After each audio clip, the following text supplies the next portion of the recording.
语言爬满了甲骨。 Akhirnya ada orang-orang dari Gunung Abadi yang muncul. Semua orang gemetar dalam hati dari tekanan mengerikan yang diberikan. Para pembudidaya dari tempat ini terlalu menakutkan. Semua orang tahu bahwa meskipun jumlah mereka tidak banyak, mereka tidak melintasi wilayah, dan lebih seperti klan keluarga tersembunyi yang terletak di sudut mereka sendiri. Mereka masih cukup kuat untuk melawan kekuatan seperti Sekte Mending Surga dan Sekte Barat. Keberadaan mereka mengintimidasi setiap wilayah dan mereka bisa memandang rendah seluruh dunia. Kami sudah lama tahu bahwa keturunan mereka dipermalukan. Mereka tidak akan pernah bisa berbaring, jadi saat ini, mereka mencoba menimbulkan masalah. Cahaya berkilau di dalam mata seorang kultivator. Gunung Abadi adalah warisan tertinggi. Nama mereka telah ada sepertinya selamanya. Ada banyak ahli kuno yang praktis abadi, hidup sampai hari ini, menempatkan mereka di atas semua sekte besar. Pada saat ini, belum lagi orang-orang negara api, bahkan para ahli dari luar wilayah ini mulai merasa gugup. Pasti tidak akan ada hasil yang baik untuk target kekuatan kuno ini. Sekte ini biasanya diam dan tidak menonjolkan diri, tetapi begitu mereka mengembangkan konflik dengan orang lain, mereka pasti akan menghadapinya dengan cara yang parah. Mereka akan menyapu musuh mereka dan tidak meninggalkan jejak untuk masalah di masa depan. Batu kecil itu memang luar biasa dan dapat memandang rendah semua orang di generasinya, tetapi sekarang setelah dia memprovokasi Gunung Abadi, jalan masa depannya telah dipersingkat. Seorang kultivator generasi yang lebih tua dengan lembut menghela nafas. Sekarang, siapa yang tidak tahu siapa si Hao? Siapa yang belum pernah mendengar tentang dia? Jika dia dibiarkan tumbuh, dia akan menjadi makhluk tertinggi sejati tanpa saingan di atas langit atau di bawah bumi.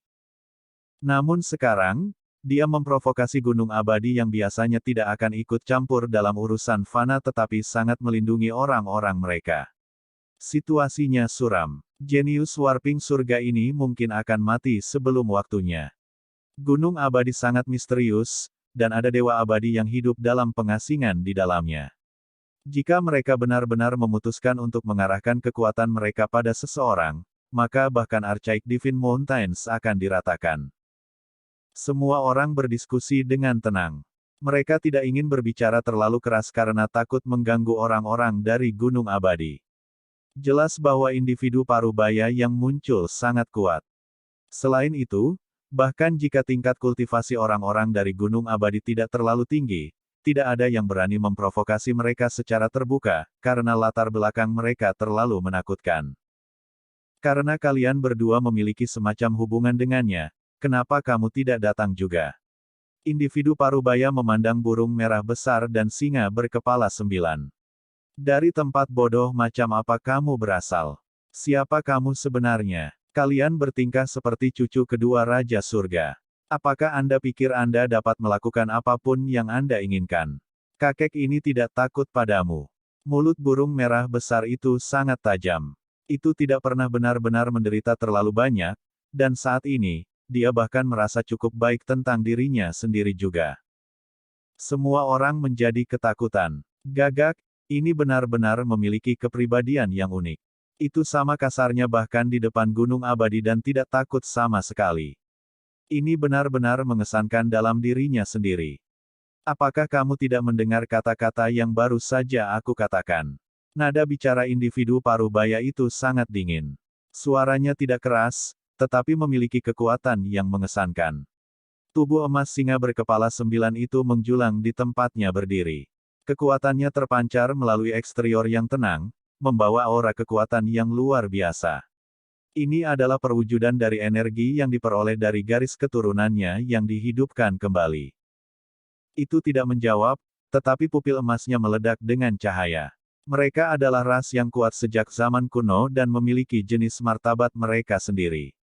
Mereka bahkan pernah memakan Raja Dewa di masa lalu.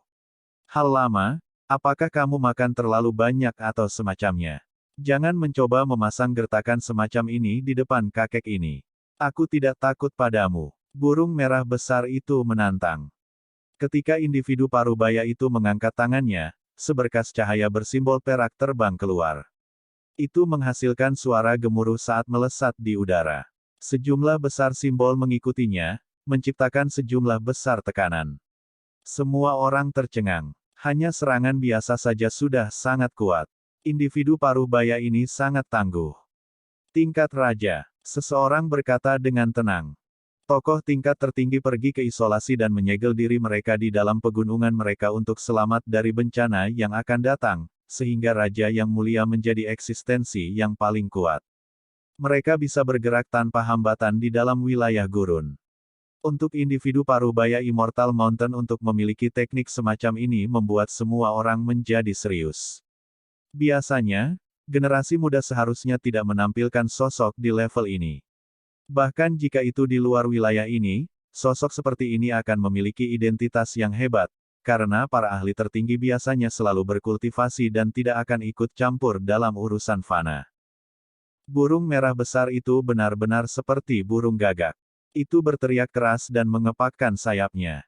Wajahnya memiliki ekspresi yang agak tidak menyenangkan. Ia tidak berani melawan sosok setingkat ini, karena pasti akan mati. Raja Singa, giliranmu. Itu bersembunyi di balik punggung singa berkepala 9. Cahaya simbol perak bergegas terbang dan menabrak singa berkepala 9 di atas panggung. Ia ingin menyegel singa dan burung merah besar bersama-sama. Aoho! Auman singa itu menggelegar. Gelombang emas melonjak ke langit. 9 kepala meludahkan 9 simbol emas yang dipadatkan untuk membentuk formasi pembunuhan. Suara dentang terus terdengar saat mereka mencoba memblokir garis perak itu. Dengan suara hong, 9 simbol emas bertabrakan dengan garis perak. Cahaya simbol memenuhi udara dan pola terjalin untuk membentuk hujan cahaya yang menyilaukan. Seluruh tubuh singa berkepala 9 bersinar. Itu dikirim terbang dengan kekuatan luar biasa dan hampir jatuh dari panggung. Untungnya, itu tidak terlalu menderita, karena tidak terkena senjata perak itu. Hanya seekor singa kecil, namun kamu berani bertindak begitu kejam di depanku. Menangkapmu dan menjadikanmu tunggangan sepertinya bukan ide yang terlalu buruk. Ekspresi pria paruh baya itu tenang. Dia melakukan gerakannya lagi. Kali ini, simbol guntur muncul di tengah telapak tangannya. Itu berkedip dengan cahaya ungu dan akan menunjukkan kekuatannya. Dengan figur tingkat raja mengambil tindakan, berapa banyak orang di antara generasi muda yang bisa bertahan melawannya. Semua orang mulai menonton dengan ekspresi serius. Makhluk-makhluk wilayah gurun secara alami tidak ingin singa berkepala 9 ditekan oleh seseorang, dan makhluk-makhluk di luar wilayah ini tidak menginginkan gunung ini yang bahkan dapat menggoda para dewa untuk jatuh ke tangan gunung abadi juga. Teman Dao, tolong jangan terlalu cepat mengambil tindakan. Ini adalah pertemuan sosial, jadi saya meminta Anda untuk tidak menyebabkan konflik besar. Terlebih lagi, yang kamu cari bukanlah mereka berdua. Seorang penatua berjalan keluar. Ini adalah salah satu paman klan Huolinger, dan jelas bahwa dia diundang oleh Huolinger. Dia ingin menghentikan orang-orang ini dan menyelamatkan singa emas dari penindasan. Ini adalah masalah gunung abadi. Anda negara api tidak perlu terlibat. Ekspresi individu paruh baya itu dingin saat dia berbicara. Ketika ahli negara api mendengar apa yang dikatakan, dia merasakan sedikit kemarahan di dalam dirinya. Tidak peduli bagaimana Anda melihatnya, ini masih negara api, namun individu paruh baya masih bertindak begitu mendominasi. Mereka sama sekali tidak memberi muka kepada negara api. Dao saudara, silakan duduk dan mengobrol sebentar. Tidak perlu bagi Anda untuk bertengkar dengan seorang kultivator generasi muda, kata tetua klan api. Bagaimana jika aku menolak? Pria paruh baya gunung abadi dengan dingin berbicara. Dia sepertinya tidak ingin memberikan wajah apapun kepada tetua negara api itu. Alis Huolinger sedikit berkerut. Dia mengepalkan tinjunya yang indah. Dia meminta paman tingkat raja untuk berbicara dengan harapan menghentikan sementara mereka dari mengambil tindakan, tetapi sebaliknya, paman rajanya hanya dipermalukan. Ini membuatnya merasa agak marah. Putri, jangan memperhatikan hal sombong ini. Dia pikir dia siapa? Jadi siapa dia dari Gunung Abadi? Jika dia tidak mendengarkan alasannya, maka dia pantas mendapatkan pukulan darinya. Burung merah besar berteriak tak terkendali. Itu agak tidak tahu malu sebelumnya dan tidak pernah menerima intimidasi dari orang lain. Tidak peduli seberapa besar dukungan Gunung Abadi, itu masih akan mengejek mereka. Tentu saja, itu juga tidak ingin menderita konsekuensi apapun. Dia masih memiliki kepercayaan diri dalam dirinya. Ekspresi kerumunan berubah. Bahkan untuk menganggap Gunung Abadi sebagai bukan apa-apa, gagak ini benar-benar berani mengatakan apapun. Berapa banyak orang di dunia ini yang berani mengejek sekte kuno ini? Berisik. Individu parubaya itu mencaci maki dan mengambil tindakan lagi. Dia melonjak dan akan terbang ke atas panggung. Singa, ambil pedang ini dan bunuh dia. Burung merah besar memberikan pedang hitam yang patah kepada singa berkepala 9, karena ia tahu bahwa semakin kuat individu yang menggunakannya, semakin kuat pedang itu akan ditampilkan. Singa berkepala 9 tidak bertindak terlalu sopan. Saat menghadapi sosok tingkat raja, itu perlu menggunakan tingkat artefak magis ini, jika tidak, tidak ada peluang untuk menang. Bahkan jika dia memperoleh beberapa peluang besar selama beberapa tahun terakhir ini, itu tetap tidak akan memungkinkan dia untuk menentang surga. Pedang patah hitam itu tergantung di belakang punggungnya. Itu membuka mulutnya untuk mengeluarkan cahaya warna-warni kemasan. Itu seperti hamparan kemegahan bintang yang berkilauan. Kemudian mulai terbakar dengan kekuatan surgawi yang menakjubkan. Dengan suara weng, pedang patah itu menyala. Cahaya gelap meletus dan dengan cepat bergegas keluar. Itu seperti garis hitam petir dan sangat menakutkan. Ekspresi Raja Gunung Abadi berubah. Dia mengulurkan tangan yang besar, dan simbol yang mempesona meletus. Dia menghindari cahaya tajam dan akan menangkap singa berkepala 9 sekaligus. Namun, pancaran pedang terlalu tajam, dan kecemerlangan yang dilepaskannya terlalu menakutkan. Kekuatan surgawi mengalir keluar dan benar-benar membuatnya bergidik di dalam. Setidaknya ini adalah artefak magis tingkat suci. Setelah menjadi waspada, dia buru-buru menarik kembali tangan yang dia ulurkan untuk menghindari pancaran pedang. Dia menggeser beberapa lusin zang dan kemudian bergegas dari arah lain untuk menekan singa emas.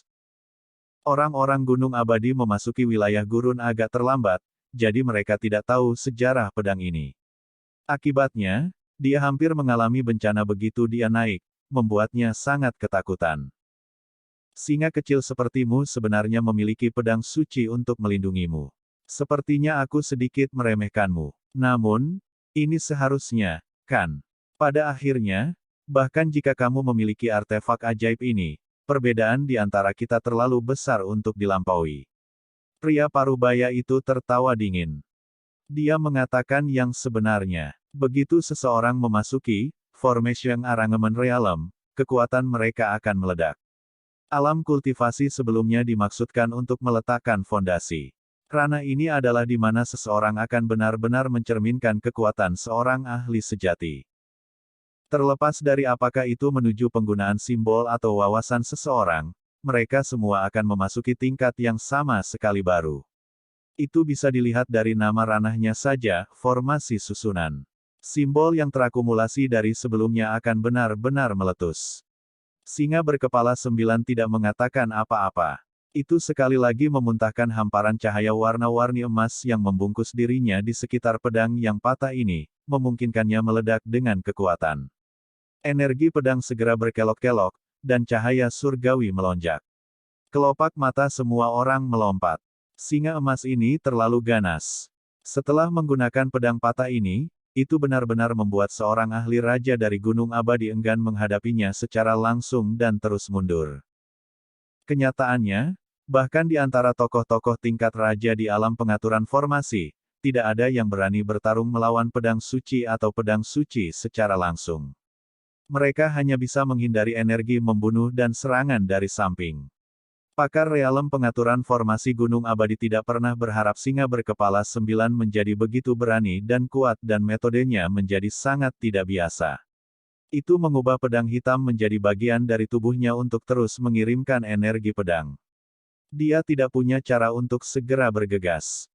Ekspresi pria parubaya itu membeku. Untungnya, gerakannya cukup cepat. Dia tidak berani menghadapinya secara langsung, tetapi dia masih bisa menghindarinya dan mengelilingi panggung untuk menemukan peluang untuk mengambil tindakan. Segera setelah itu, seluruh arena berubah menjadi emas. Singa berkepala 9 menunjukkan kekuatannya. Simbol melonjak saat pedang yang patah terus bergerak, meretas ke kiri dan ke kanan. Energi pedang melonjak ke langit. Tempat ini segera terendam dengan pancaran sinar yang menyilaukan. Lampu warna-warni begitu padat sehingga mereka mengubah warna awan. Jenis fluktuasi ini sangat mencengangkan, menyebabkan banyak orang merasakan tekanan besar. Ini adalah pertempuran yang hebat. Meskipun ahli raja dari Gunung Abadi sangat kuat, dia tidak memiliki artefak suci padanya, jadi dia untuk sementara tidak bisa berurusan dengan singa berkepala 9. Dia sangat marah. Dia bilang dia akan menekan singa emas, namun dia tidak bisa melakukannya selama ini. Selain itu, penghasut utama bahkan belum muncul. Dia bertarung dengan mantan tunggangan batu kecil, namun dia bahkan tidak bisa melakukan apa-apa.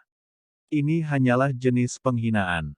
Akhirnya, setelah terus-menerus membentuk jejak, dia melepaskan gelombang Divine Force, memungkinkan kecepatannya untuk segera meningkat beberapa kali. Terlebih lagi, karena singa emas telah menggunakan pedang patah selama ini, jumlah Divine Force yang dikeluarkannya cukup besar, jadi energi pedang tidak lagi terkonsentrasi. Ahli Raja Gunung Abadi menangkap kesempatan untuk memaksa masuk.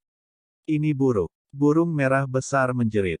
Namun, yang membuat semua orang terkejut adalah bahwa seberkas energi pedang meretas dari langit, segera mengeluarkan aliran darah dari ahli raja, hampir membelahnya menjadi dua.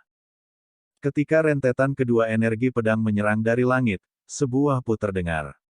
Salah satu lengannya terpotong dan jatuh. Tempat ini benar-benar sunyi tanpa sedikit pun suara. Ini adalah ahli raja dari Gunung Abadi. Bagaimana dia bisa kalah? Siapa yang berani melukainya? Ini adalah seseorang dari Gunung Abadi, seorang ahli di alam pengaturan formasi, namun lengan kanannya dipotong oleh seseorang. Ini mengejutkan kerumunan dengan kaku. Apakah singa berkepala 9 itu sekuat itu? Bersama dengan pedang yang patah, itu benar-benar bisa membunuh sosok tingkat raja di alam pengaturan formasi. Seseorang tersentak kaget dan tidak berani mempercayai apa yang dilihatnya. Tunggu, energi pedang itu jelas datang dari langit. Meskipun tampaknya cocok dengan gaya pedang patah, itu seharusnya tidak berasal dari singa berkepala 9. Seorang penatua berbicara dengan suara rendah. Pada kenyataannya, dia bukan satu-satunya yang memperhatikan ini. Namun, individu-individu di sini yang berada di alam pengaturan formasi semuanya mulai bergumam. Pedang itu terlalu tajam. Jika mereka adalah orang yang ditargetkan, apakah mereka dapat menghentikannya? Dari kejauhan, Si Hao menurunkan tangannya. Baru saja, dia adalah orang yang melepaskan dua garis energi pedang surgawi itu. Itu adalah niat pedang yang dia pahami dari kulit binatang.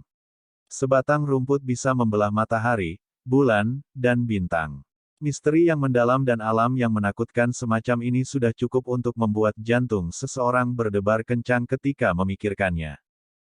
Ini adalah pertama kalinya dia mengungkapkan niat pedang, dan tentu saja, itu sangat tajam.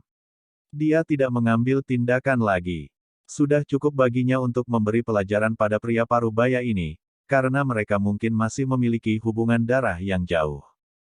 Dia tidak ingin melepaskan pembantaian tanpa memahami semuanya dengan jelas. Dia tidak ingin menimbulkan kesulitan yang tidak perlu di wilayah misterius.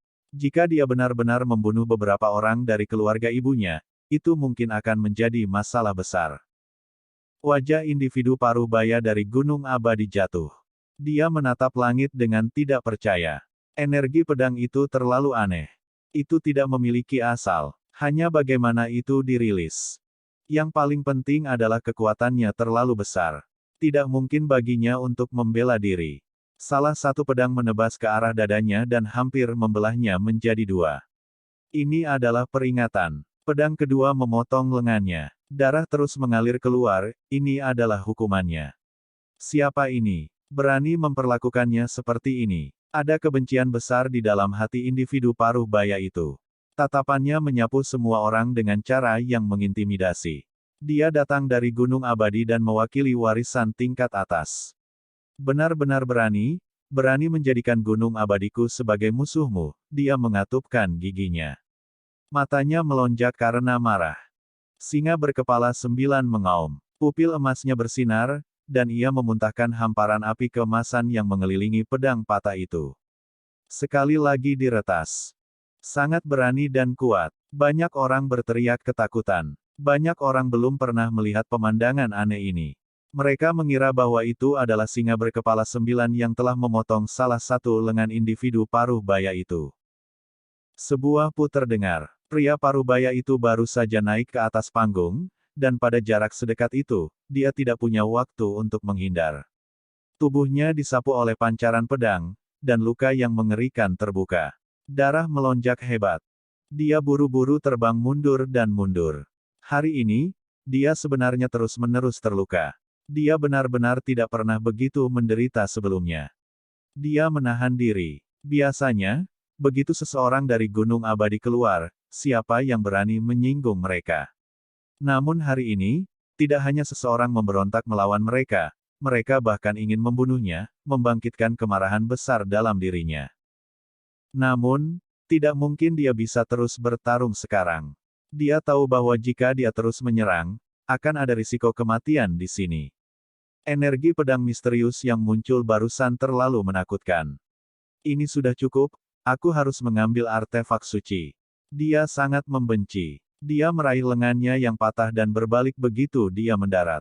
Jika dia terus tinggal di sini, dia pasti akan lebih menderita. Burung merah besar bermulut yang sangat tajam dengan antusias mengucapkan selamat tinggal padanya, berkata, "Hei, Dao saudara dari Gunung Abadi, apakah kamu akan pergi begitu saja? Baru saja, bukankah kamu bertingkah seperti cucu kedua Raja Surga? Makhluk jahat, jangan pergi terlalu jauh." Individu paruh baya itu menatapnya dengan tajam. Dia menghilang dari halaman ini dengan satu jentikan lengan bajunya. Siapa yang berani menghentikan sosok tingkat raja pergi? Masih ada beberapa individu dari Gunung Abadi di sini, tetapi mereka merasa wajah mereka menjadi gelap. Mereka buru-buru pergi juga. Gangguan besar berakhir untuk saat ini, begitu saja. Pada kenyataannya, singa berkepala 9 benar-benar ingin mengambil tindakan. Itu sangat kuat dan telah mengeluarkan pedang hitam yang patah, tetapi dia dihentikan oleh paman tingkat Raja Huolinger. Sosok kerajaan tua ini merasakan sakit kepala yang luar biasa. Meskipun dia tidak puas dengan Gunung Abadi, dia masih tidak berani menyinggung mereka terlalu banyak. Bagaimanapun, itu adalah sekte tertinggi kuno yang bisa memandang rendah semua wilayah. Bahkan sebelum Si Hao pergi menemui singa berkepala 9, dia sudah mendengar gelombang teriakan. Siapa yang kamu coba tipu? Hanya batu pecah, namun Anda berani mengatakan itu batu matahari. Anda bahkan ingin saya menggunakan beberapa artefak suci untuk menukarnya. Kenapa kamu tidak merampokku saja? Seseorang berteriak dengan marah. Tidak hanya ada satu halaman di sini, karena ada banyak orang dalam pertemuan ini. Orang-orang yang mengobrol dan bergaul di sini dapat memilih kemana mereka ingin pergi, dan kemanapun mereka pergi, akan ada anggur dan makanan yang enak. Namun, tidak ada anggur atau makanan di meja batu giok di halaman ini. Sebaliknya, itu penuh dengan artefak dan bahan berharga. Banyak pembudidaya berdiri di sekitar dan bertukar barang. Cepat dan pergi ke sana. Tukarkan dengan batu itu. Di dalam rambut Si Hao, pagoda kecil itu bergetar dan mengirimkan pesan ini. Jelas bahwa itu memperhatikan sesuatu yang baik. Si Hao tergerak ke dalam. Meskipun biasanya tidak ada gunanya, pada saat-saat genting, itu benar-benar masih menunjukkan kekuatan surgawi yang besar. Itu bahkan bisa memblokir artefak magis yang kacau, jadi itu sepadan dengan lubang tanpa dasar, seperti investasi. Dia dengan cepat berjalan ke halaman itu karena takut diambil oleh orang lain. Batu itu adalah satu-satunya. Pagoda kecil itu ditransmisikan dan menunjuk ke Si Hao. Itu pasti harus mendapatkan batu hitam itu. Berapa kali batu ini bisa membuatmu bertindak? Si Hao bertanya dalam hati. Dia tidak segera membelinya. Sekali. Balasan pagoda kecil itu sangat lugas. Siapa yang kamu coba bodohi? Batu itu jelas tidak biasa. Itu layak setidaknya 3 kali, kan? Dia mencoba menawar. Tidak peduli seberapa bagusnya, bisakah itu lebih baik daripada bumi yang kacau? Pagoda kecil itu dengan tenang berkata. Si Hao tercengang. Dia segera merasa bahwa dia seharusnya mencoba menawar lebih awal. Itu benar-benar sangat disayangkan. Dia selalu merasa bahwa hal yang sia-sia ini bukanlah jenis yang jujur. Aku telah membantumu melawan piringan suci di alam dewa kekosongan. Apakah Anda tahu benda apa itu? Jika kita benar-benar akan masuk ke dalamnya, bahkan tidak semua materi surgawi dan harta duniawi Anda akan cukup bagi saya untuk melawannya sekali. Pagoda kecil melihat bahwa dia agak tidak mau dan mengucapkan kata-kata ini. Baiklah, setelah itu, Si Hao berkata dengan lembut. Dia kemudian bergegas ke depan. Ada banyak hal busuk di atas meja batu giok putih. Mereka semua adalah fragmen artefak magis kuno dan tampaknya kuno. Namun, item ini merilis fluktuasi yang mengejutkan. Ada batu yang agak gelap yang ditempatkan di tempat yang menarik perhatian. Barang bagus. Ini jelas merupakan artefak suci. Sayang sekali itu rusak. Seseorang menghela nafas kagum. Dia mengambil sepotong tembaga dan menggosoknya dengan tangannya. Si Hao juga sedikit tergerak. Barang-barang di atas meja tidak biasa. Mereka pasti hal-hal yang ditinggalkan oleh sosok kuno yang hebat. Sayangnya, mereka semua rusak. Meskipun artefak magisnya rusak, batu matahari ini bisa dianggap lengkap. Pemilik barang-barang ini adalah seorang lelaki tua kecil. Dia memiliki janggut dan penampilan yang cerdas. Jangan bicara omong kosong. Bukankah ini hanya sepotong batu api bumi? Anda berani menyebut ini batu matahari? Apakah Anda pikir kami idiot yang berlari ke sini untuk ditipu? Seseorang mencibir dengan jijik. Orang tua itu mengeluarkan tawa hampa dan berkata, "Teman, Anda tidak dapat membuat pernyataan yang tidak bertanggung jawab seperti itu. Ini adalah harta surgawi yang digali dari reruntuhan. Apakah Anda semua melihat artefak ajaib ini? Ada fragmen artefak suci di sini, jadi itu pasti tempat tinggal seorang tokoh kuno yang hebat. Batu ini berasal dari tempat yang sama, jadi bagaimana mungkin itu hanya bahan pemurnian peralatan biasa seperti batu api tanah? Kami tidak kekurangan pengetahuan tentang jenis bahan ini. Ini pasti beberapa batu yang Anda temukan setelah menggali gua. Itu hanya tindakan mengarang angka dengan produk yang lebih rendah. Jika itu benar-benar batu matahari, apakah kamu akan membawanya untuk dijual? Objek seperti itu adalah materi surgawi sejati. Berhentilah mencoba menipu orang." Pria tua kecil itu memaksakan senyum. Namun, di dalam, dia menjadi sedikit tertekan juga. Ini benar-benar sesuatu yang dia gali dari gua itu, tetapi dia sudah dengan sungguh-sungguh memeriksanya dan menemukan bahwa itu adalah sepotong batu api tanah. Si Hao mengambil batu gelap ini, dan ketika dia melakukannya, dia merasakan sedikit panas. Setelah memeriksanya dengan cermat, dia tidak melihat sesuatu yang unik tentang itu. Itu benar-benar sepotong batu api bumi. Pria tua kecil itu segera tampak penuh semangat. Adik laki-laki ini memiliki mata yang bagus. Apakah Anda akhirnya melihat bahwa ini adalah bahan surgawi dari luar wilayah ini? Ini barang bagus. Tidak perlu bagi Anda untuk bertukar dengan artefak suci. Hanya artefak magis Formation Arrangement Realm sudah cukup. Kapan harga batu api tanah naik? Kenapa aku tidak pernah mendengarnya? Si Hao bertanya. Orang-orang di sampingnya tertawa terbahak-bahak, meninggalkan lelaki tua kecil itu dalam situasi yang sangat canggung. Si Hao diam-diam menggunakan murid gandanya untuk memeriksanya, dan ekspresinya segera menjadi kaku. Pusat batu api bumi berwarna merah tua dan hampir membakar matanya. Dia menghela nafas dalam. Karena dia bukan orang dengan dua murid, dia pasti harus mengembangkan mata surgawi di masa depan. Kalau tidak, dia akan benar-benar kehilangan terlalu banyak hal baik. Ini adalah mutiara berharga dari Laut Utara. Saya akan menukarnya dengan batu api bumi Anda. Seharusnya cukup, kan? Si Hao berkata dan mengeluarkan mutiara. Kurasa aku harus memotong kerugianku. Pria tua kecil itu tersenyum licik. Mutiara ini jauh melampaui harga batu api bumi.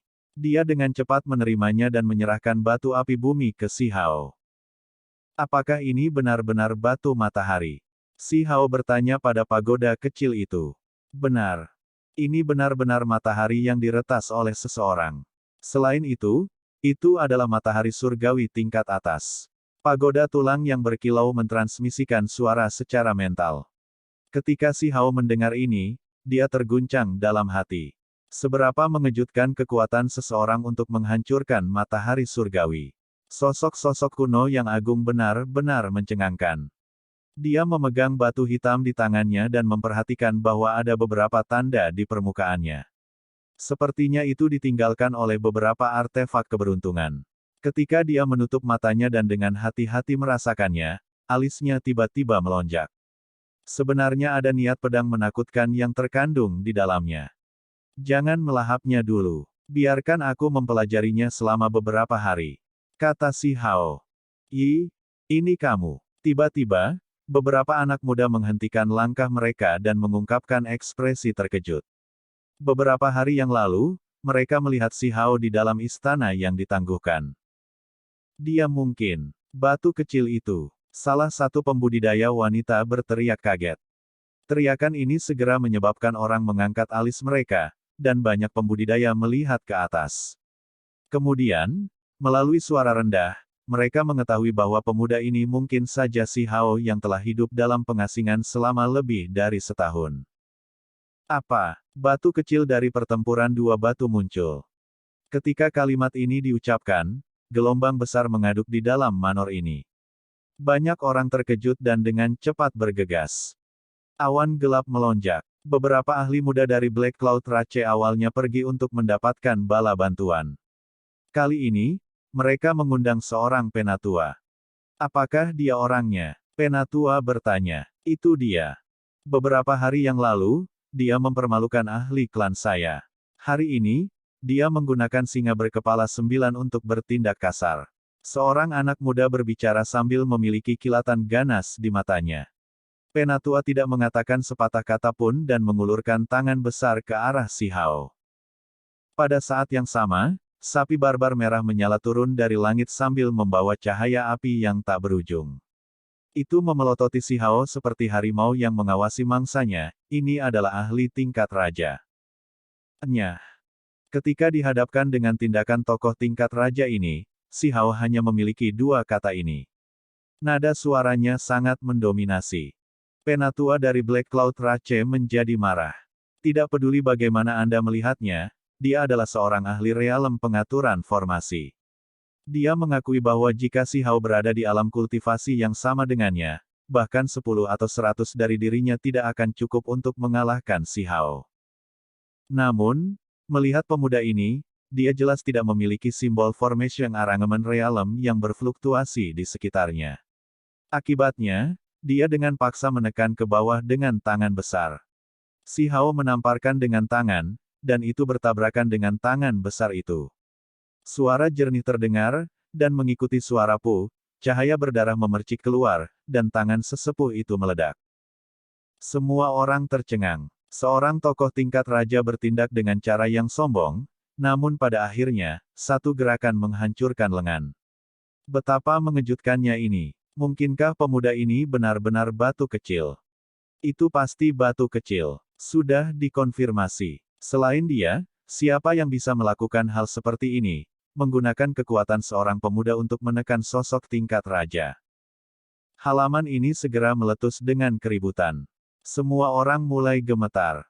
Setelah 1,5 tahun, batu kecil itu muncul lagi. Hal ini membuat banyak orang heboh dan juga kaget. Karena ini masalahnya, si Hao mengungkapkan penampilan aslinya. Dia berdiri di sana tanpa rasa takut saat menghadapi makhluk dari luar wilayah ini. Lagi pula itu dia. Seseorang berteriak keheranan. Pada saat ini, tidak hanya halaman ini, tetapi seluruh manor gempar. Banyak pembudidaya bergegas ke tempat ini.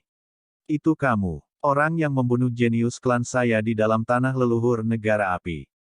Seorang pria paruh baya bergegas.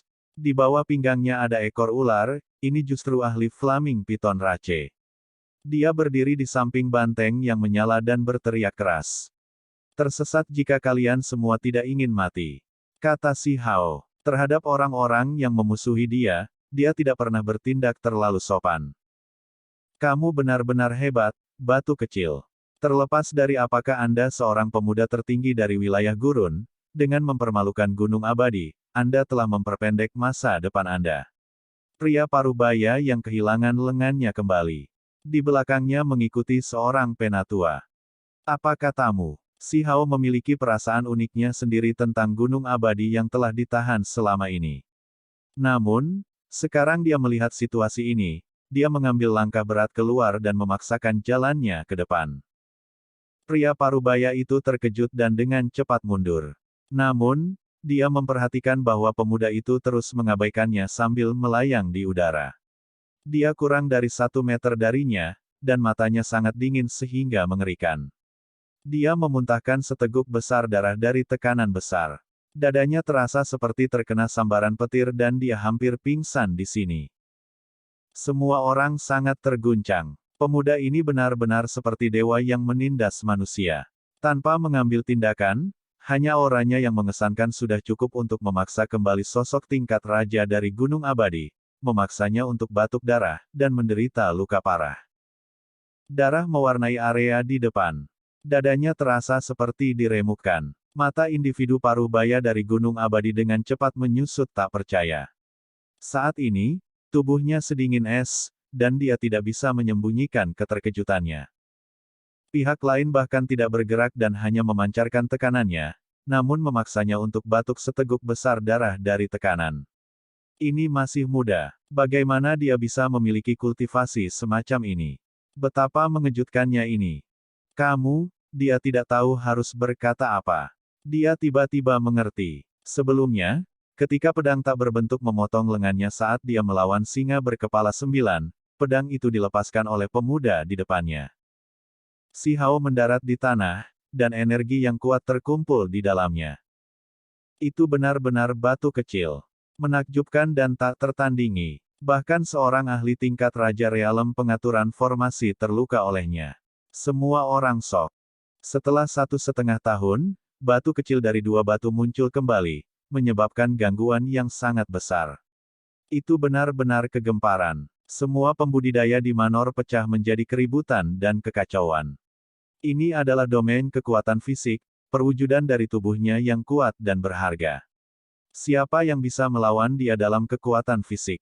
Mereka pasti akan mati. Seorang raja tua berkata. Suaranya sedikit bergetar, karena itu terlalu tak terbayangkan.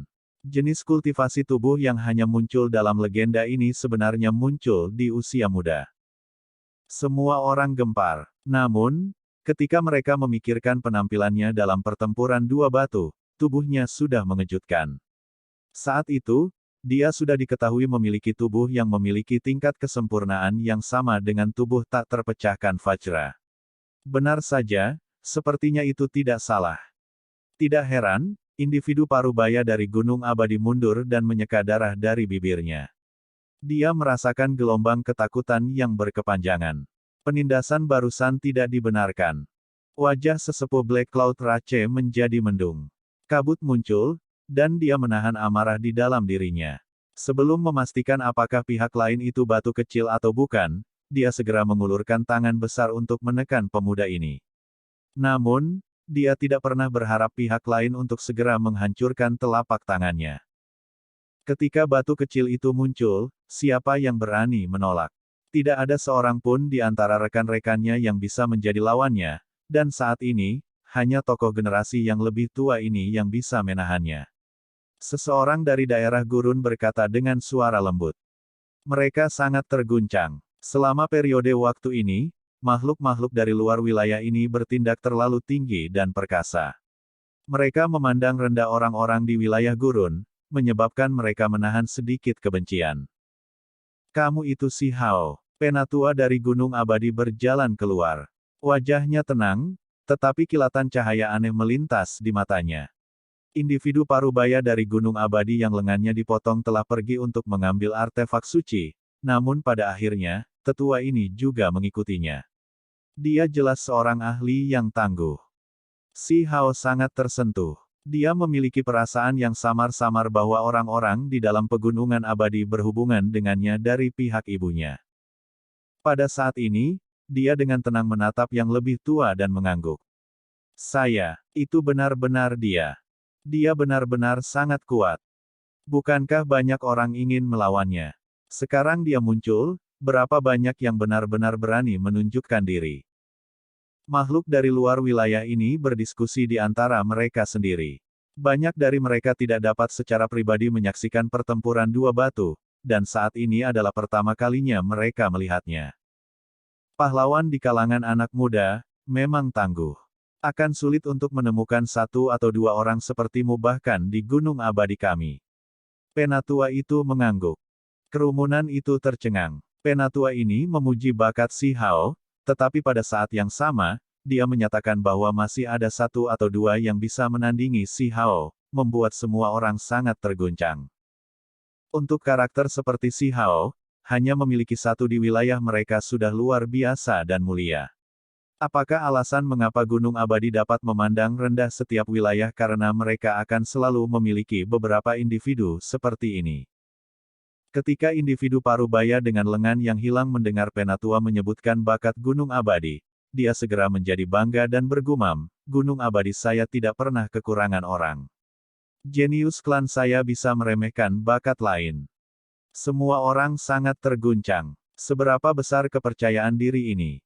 Apakah bakat Gunung Abadi benar-benar sekuat ini? Si Hao tidak mengatakan apa-apa dan hanya mengerutkan alisnya. Jika sebelumnya, maka dia akan mengabaikannya, tetapi sekarang setelah identitasnya terungkap, Gunung Abadi masih memperlakukannya dengan sikap ini, membuatnya merasa seolah-olah ada sesuatu yang tidak beres. Mungkinkah orang-orang ini tidak tahu bahwa mereka mungkin memiliki semacam hubungan darah? Si Hao menyipitkan matanya dan mengalihkan pandangannya ke dua individu Gunung Abadi. Kilatan melintas di mata sesepuh itu saat dia balas menatap Si Hao. Seolah-olah dia menyadari apa yang dipikirkan Si Hao. Dia mengungkapkan senyum hangat dan berkata, kamu sangat luar biasa. Anda harus memiliki karma dengan klan saya. Bolehkah saya menanyakan nama senior? Si Hao bertanya. Indera spiritualnya sangat tajam, dan dia tidak merasakan keintiman apapun dari tubuh sesepuh itu. Meskipun pihak lain tersenyum dengan ramah, ada niat membunuh yang sulit dideteksi oleh orang biasa. Apa artinya ini? Penatua mungkin tahu tentang hubungan darah di antara mereka, tetapi masih ada niat membunuh. Agak sulit untuk dipahami, membuat Si Hao bingung. Yang lama ini adalah Qin Shou Cheng, kata tetua Gunung Abadi. Senyumnya semakin hangat. Si Hao memperhatikan bahwa untaian niat membunuh menjadi sedikit lebih tebal.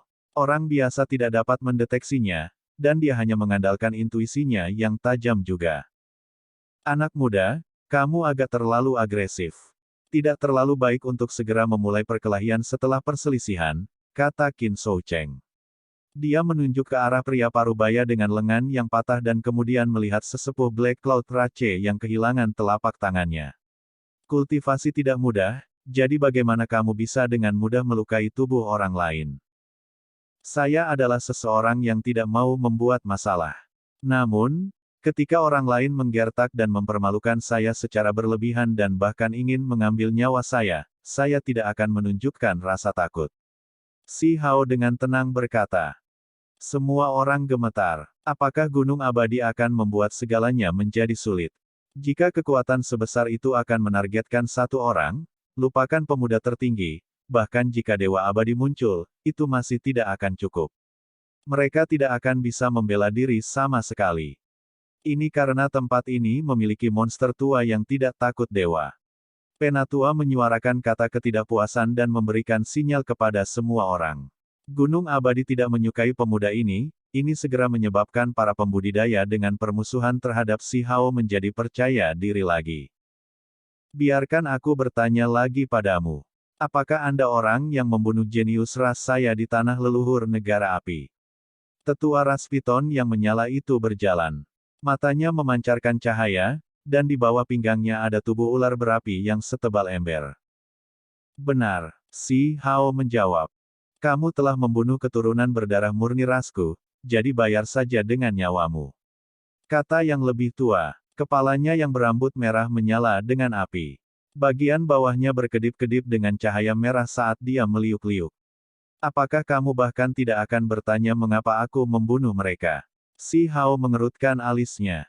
Tidak perlu. Tetua Piton yang menyala berbicara dengan ekspresi mendung. Betapa sombongnya. Si Hao menatapnya dengan dingin. Pihak lain benar-benar tidak masuk akal dan mendominasi. Dia tidak akan memperlakukan orang-orang yang menyerangnya lebih dulu dengan sopan. Tidak masalah siapa kamu. Pemuda tertinggi juga tidak cukup. Dengan membunuh keturunan berdarah murni rasku, kamu hanya bisa membayar dengan nyawamu. Kata tetua Flaming Piton. Semua orang tahu bahwa ini tidak hanya sombong, tetapi juga semacam penghinaan terhadap wilayah gurun. Dia benar-benar ingin membunuh batu kecil itu. Apakah dia akan melakukan hal seperti itu jika dia berada di wilayah lain? Dia pasti harus mempertimbangkan kembali. Bagaimanapun, ini adalah pemuda paling mempesona di wilayah gurun. Dalam keadaan normal, siapa yang berani bertindak begitu tergesa-gesa tanpa takut akan pembalasan wilayah? Orang tua, apakah kamu baru saja memasuki wilayah gurun? Si Hao bertanya. Dia merasa pihak lain tidak memahami pencapaiannya. Bagaimana jika itu benar? Dengan membunuh orang-orang ras saya, itu tidak cukup bahkan jika Anda adalah pemuda paling mempesona di wilayah gurun. Kamu hanya bisa jatuh. Penatua itu sangat sombong. Tubuh ular tebal ember itu berkedip-kedip dengan cahaya merah. Dengan suara hapa, itu menghantam tanah, menciptakan retakan besar. Pada saat ini, dia mengambil tindakan, tetapi dia tidak menutup jarak. Dia tahu dari melihat apa yang baru saja terjadi bahwa tubuh batu kecil itu terlalu kuat. Dia bisa memancarkan domain yang tidak bisa dipertahankan oleh figur level raja normal. Dengan jabat tangannya, dia mengeluarkan 4 bendera yang mengelilingi si Hao. Tempat ini segera menjadi kabur, dan simbol menutupinya dengan rapat. Seolah-olah ada bintang di sekelilingnya. Pada saat yang sama, dia dengan cepat membentuk jejak dan menunjukkan tekniknya yang berharga. Helai cahaya surgawi memasuki formasi pembunuhan. Serangkaian tindakan ini dilakukan dengan cara yang cair untuk membunuh si Hao sesegera mungkin. Semua orang terkejut. Meskipun tetua dari ras Piton yang menyala ini sombong, metodenya benar-benar tidak biasa. Teknik pembunuhan hebat yang sulit untuk dipertahankan muncul hanya dengan mengangkat tangannya. Awan dan kabut bergolak saat keempat spanduk bergemuruh. 4 divisi mengunci area kecil ini, dan puluhan ribu sambaran petir dilepaskan. Seluruh ruang ini tampaknya dimusnahkan. Semua orang terkesiap. Orang tua ini terlalu penuh kebencian. Ini bukan artefak magis biasa, 4 panji disempurnakan oleh seorang ahli tertinggi. Banyak orang merasa kasihan pada si Hao. Dia terlalu ceroboh dan terjebak di dalam. Akan sulit baginya untuk melepaskan diri dari nasibnya yang disempurnakan. Apakah Anda semua berpikir yang lama ini menggertak? Itu bukan kata-kata kosong. Aku akan membunuh pemuda heroik dari apa yang disebut wilayah gurun ini. Kata pakar ras Piton yang menyala. Semua orang tercengang. Mereka akhirnya mengerti mengapa sesepuh ini bertindak begitu liar dan agresif. Dia menggunakan gerakannya yang paling kuat segera setelah mereka bertarung untuk memutuskan hasilnya secara langsung. Itu terlalu tak tahu malu. Beberapa menit kemudian, bagian dalam formasi 4 divisi melonjak dengan cahaya merah. Itu tampak seperti darah yang mekar. Kemudian, tempat ini menjadi semakin tenang, dan kabut tidak lagi beredar. Pakar ras Piton yang menyala mencibir dan berkata, "Saya akui bahwa Anda adalah seorang jenius surgawi dengan reputasi yang luar biasa. Namun, jika Anda tidak diizinkan untuk tumbuh dewasa, Anda masih sama seperti semut." Dengan suara sua, dia mengumpulkan spanduk formasi. Kabut tersebar, dan dia terus-menerus mencibir. Namun, pada saat itu, ekspresinya membeku. Sebuah tangan besar terulur dari kabut dan hendak melakukan kontak dengannya. Itu segera meraih lehernya dan menariknya masuk. Semua orang sangat terguncang, dan mereka semua berteriak ketakutan. Seorang pemuda berdiri di sana, tidak bergerak sedikit pun. Tidak ada satu goresan pun padanya. Si Hao memegangi lehernya dan dengan dingin melihat ke bawah. Jika bukan karena kemajuannya ke alam pengaturan formasi, dia pasti akan disempurnakan oleh orang tua ini. Hal lama ini bisa dianggap agak ganas, menggunakan kartu trufnya langsung dari kelelawar. Serangkaian darah menyembur keluar. Si Hao melepaskan kepalanya dengan sangat bersih. Kemudian, dia mengumpulkan tubuh aslinya. Itu adalah ular piton yang sangat besar. Meskipun tidak berdarah murni, itu masih bisa dianggap sebagai obat daging yang berharga karena ia berkultivasi ke alam tingkat raja. Kerumunan menjadi bisu. Ini terlalu cepat, dan gerakannya terampil. Apakah remaja sering melakukan hal seperti ini? Makhluk-makhluk dari luar wilayah ini semua gemetar di dalam. Kami adalah karnivora dan paling suka makan makanan enak. Burung merah besar muncul dan terbang ke bahu si Hao. Itu memandang semua orang dengan jijik. Seorang ahli tingkat Raja Realem pengaturan formasi terbunuh begitu saja. Kerumunan itu tercengang. Itu seperti sesuatu yang keluar dari fantasi. Ini terlalu kuat dan agak konyol. Semua orang terguncang tanpa henti. Mereka merasa sulit untuk mengatakan hal lain. Kerumunan itu gempar. Beberapa makhluk berdesakan masuk, dan mereka semua adalah pembudidaya dari Gunung Abadi. Di antara mereka ada seorang pemuda berambut ungu yang mendidih dengan niat membunuh. Dia menatap si Hao dengan tatapan penuh permusuhan. Ada jenis kebencian dalam dirinya yang hampir terukir dalam ingatannya. Si Hao tetap diam dan benar-benar mengabaikannya. Bukankah itu pangeran dari Gunung Abadi? Desas-desus mengatakan bahwa dia adalah keturunan tokoh hebat. Seseorang berkata dengan lembut, yang memicu beberapa diskusi. Beberapa hari yang lalu, si Hao telah memberi pemuda berambut ungu ini beberapa tamparan di wajahnya dan dengan keras memberinya pelajaran. Tidak hanya dia merobohkan gigi di mulutnya, dagunya juga dipukuli. Si Hao dengan tenang melihat orang-orang Gunung Abadi yang hadir. Dia benar-benar ingin bertanya kepada mereka tentang masalah orang tuanya. Dia ingin mencapai dasar hubungannya dengan Gunung Abadi. Film pun berakhir.